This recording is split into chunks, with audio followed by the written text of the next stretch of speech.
গোপাল, একটা নামাজ ঝুড়িতে সব ফলই আমি তোমাকে দেব, কিন্তু তুমি নেবে কি করে?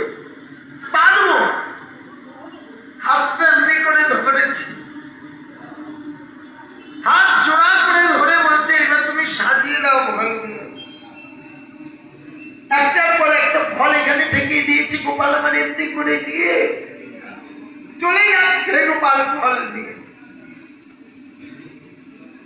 ও ভালো কথা, আমি তো ফল নিয়ে যাচ্ছি।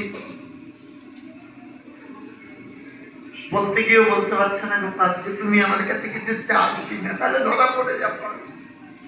কিচ্ছু বললো না, শুধু ইশারা করে লক্ষ্মী দেবীকে বললেন, মা তুমি ওর ওই যে ফলের ছুরিটা, ওটা মণিমুক্ত দিয়ে পূর্ণ করে দিবে। হ্যাঁ, আমরা তো দেয়ার আগে পেতে চাই। খালি একটু ভাবো তো, যে কটা দিন এই বয়সটা শুধু নিলাম না দিলাম বলে, শুধু নিলাম তো দিলাম না তো কিছু, শুধু হাত পেতে নিলাম, দিলাম কিছু? দিতে পারতাম, অনেক কিছু ছিল, কিন্তু দেয়নি। আবার আমার হাতেও থাকলো না, ওরা সব লুটে নিয়ে গেল অভিনয় করে আমার বাড়ির লোকেরা। যাওয়ার সময় দেখবে হাতটা ঠিক এমনি করে পড়ে থাকে, খালি। হ্যাঁ, আর যদি কিছু নেওয়া থাকতো তাহলে হাতটা মুট করা থাকতো, নেইনি কিছু।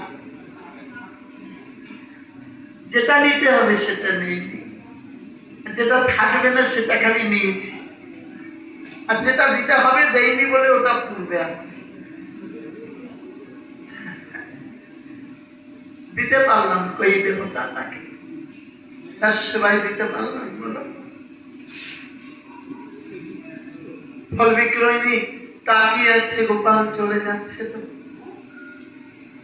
ভাবছে বাড়ি ফিরতে হবে। বাড়ি কোথায়? ফল বিক্রয়